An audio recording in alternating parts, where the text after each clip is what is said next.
नमस्कार दोस्तों, धार्मिक ज्ञान में आपका स्वागत है दोस्तों। क्या हमारा भाग्य पहले से ही लिखा हुआ है?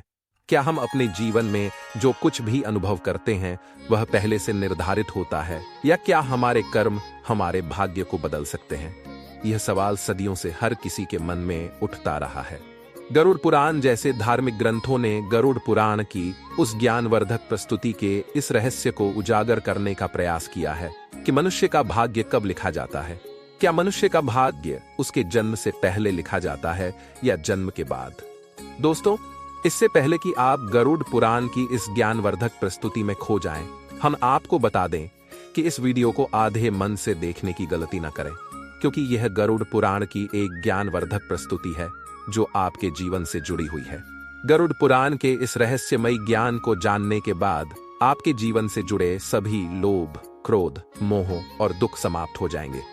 दोस्तों, भगवान श्री कृष्ण कहते हैं कि किसी भी व्यक्ति को गरुड़ पुराण की बातों को कभी भी आधे मन से नहीं सुनना चाहिए, क्योंकि आधा मन से किया गया ज्ञान हमेशा जहर के समान होता है।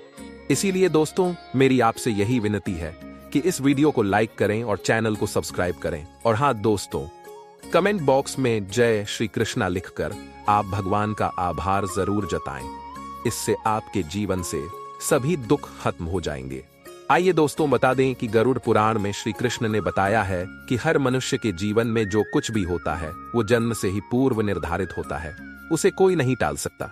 दोस्तों, गरुड़ पुराण हमें जन्म से लेकर मृत्यु तक की सभी बातों के बारे में सिखाता है कि वर्तमान जीवन को कैसे जीना चाहिए। आइए दोस्तों, आज हम एक कहानी के माध्यम से जानते हैं कि क्या हमारा भाग्य जन्म से पहले लिखा होता है या जन्म के बाद, जिसके बारे में गरुड़ पुराण में बताया गया है, जिसे स्वयं श्री कृष्ण ने नारद को बताया था। आज हम कहानी के माध्यम से इनके बारे में जानेंगे। दोस्तों, एक समय की बात है। एक दिन द्वारका नगरी में श्री कृष्ण अपने दिव्य आसन पर बैठे हुए थे। तभी देवर्षि नारद नारायण नारायण का जाप करते हुए उनके पास पहुंचते।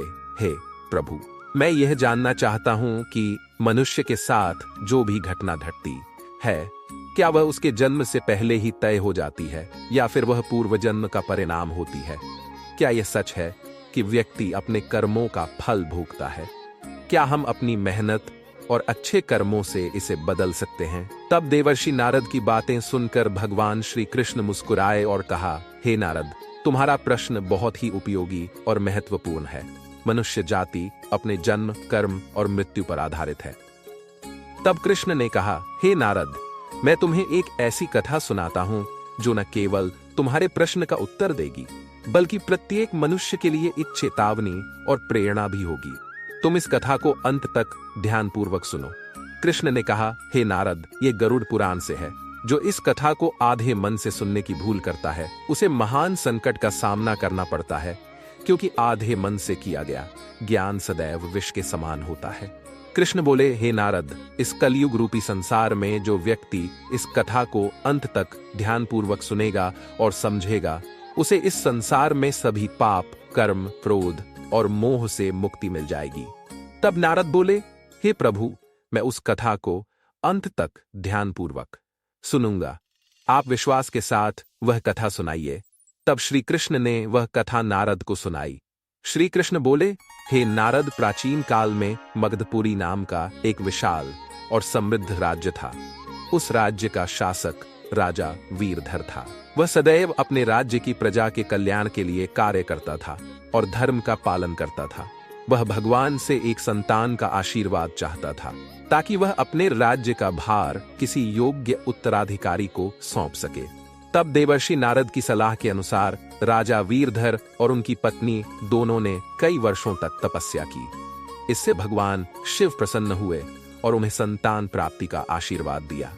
तब एक दिन भगवान शिव के आशीर्वाद से रानी गर्भवती हो गई। राजा और रानी बहुत खुश थे, क्योंकि वे चाहते थे कि उनका बेटा एक महान शासक बने और राज्य को सुख और समृद्धि की ओर ले जाए। लेकिन जब रानी ने एक बेटे को जन्म दिया तो बच्चा विकलांग और शारीरिक रूप से कमजोर था। उसके शरीर की हड्डियां टूटी हुई थीं और वह शारीरिक रूप से सक्षम नहीं था। राजा वीरधर का दिल टूट गया। तब राजा वीरधर ने कृष्ण से मिलने का फैसला किया और उनका दुख साझा करने के लिए वहां पहुंच गए। राजा ने भगवान श्री कृष्ण से पूछा, हे प्रभु, मैंने इतनी तपस्या की, यज्ञ किए, फिर मेरा बेटा विकलांग क्यों पैदा हुआ? भगवद गीता में कहा गया है कि योग कर्म सुकौशलम। इसका मतलब है कि कर्मों में कुशलता ही योग्य है। इसका मतलब है कि हर काम को सोच समझ कर करना और किसी भी काम में अधीरता न दिखाना ही असली योग्य है। इसका महत्व यह है कि जब हम हर काम सजगता से करते हैं तो हमारे आसपास का माहौल सकारात्मक बनता है और हमारी आत्मा मजबूत बनती है। इस तरह अकाल मृत्यु जैसी अनहोनी की संभावना कम हो जाती है। तो दोस्तों, यह याद रखना भी जरूरी है कि हमारे जीवन में एक अदृश्य शक्ति है जो हमारे कार्यों और हमारे संकल्पों पर काम करती है। हम चाहे जिस भी परिस्थिति में हों, अगर हम अपने विचारों को शुद्ध रखें और अपने कार्यों में पारदर्शिता और दयालुता अपनाएं, तो हमारा जीवन बेहतर हो सकता है। अकाल मृत्यु या अनहोनी को हमेशा टाला नहीं जा सकता, लेकिन हम एक मजबूत और सकारात्मक जीवन जीकर अपनी शक्ति से इसे हल्का कर सकते हैं। भगवद गीता में एक और महत्वपूर्ण श्लोक है, मनैव मनुष्याणां कारण बंध मोक्ष। इसका अर्थ है कि हमारे मन के विचार ही हमें बंधन में डाल सकते हैं और वही हमें मोक्ष की ओर भी ले जा सकते हैं। जब हम अपने मन को अच्छे विचारों से भर लेते हैं, जब हमारे मन में दूसरों के लिए प्रेम, करुणा और सहानुभूति होती है, तो हमारे कार्य भी हमें सकारात्मक परिणामों की ओर ले जाते हैं। अब प्रश्न यह उठता है कि हम इस ज्ञान को अपने दैनिक जीवन में कैसे उपयोग कर सकते हैं। तो आइए जानते हैं कुछ सरल उपाय। पहला, ध्यान। प्रतिदिन कुछ समय ध्यान में बिताने से हमारे मन की शक्ति बढ़ती है और विचारों में स्पष्टता आती है। इससे हमारे कार्यों में भी स्थिरता आती है। दूसरा, संतुलित आहार और जीवन शैली। संतुलित आहार और जीवन शैली हमारे शरीर और मन के बीच घनिष्ठ संबंध है। संतुलित आहार और नियमित जीवन शैली से हमारा मन और शरीर दोनों स्वस्थ रहते हैं। इससे हमारी ऊर्जा का स्तर संतुलित रहता है और हम हर परिस्थिति का सामना करने में सक्षम होते हैं। तीसरा, समाज के प्रति दया और सेवा। जब हम दिए गए ज्ञान को अपने जीवन में अपनाते हैं तो हमें समझ में आता है कि जीवन और मृत्यु का रहस्य बहुत गहरा है। हमारे विचार और कर्म जीवन के हर पहलू को प्रभावित करते हैं। अंत में हम यही कह सकते हैं कि चाहे अकाल मृत्यु हो या कोई अन्य अनहोनी, हमें कभी भी अपने विश्वास को कमजोर नहीं पड़ने देना चाहिए। कर्मयोगी बने और हर दिन जीवन को नए नजरिए से देखें। हर सुबह नई ऊर्जा और नई सोच के साथ उठें और इस शानदार जीवन को भरपूर जिएं। तो दोस्तों, गरुड़ पुराण और भगवद गीता हमें यह संदेश देते हैं कि जीवन और मृत्यु का समय निश्चित हो सकता है, लेकिन हमारे कर्म और आध्यात्मिक अभ्यास हमारे जीवन को प्रभावित करने की शक्ति रखते हैं।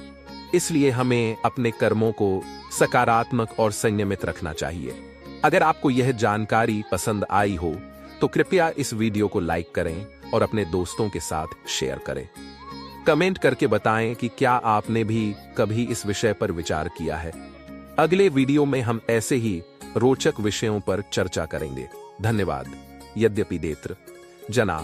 इस श्लोक का अर्थ यह है कि श्रेष्ठ लोग जिस प्रकार का आचरण और कर्म करते हैं, समाज के लोग भी उसी का अनुसरण करते हैं।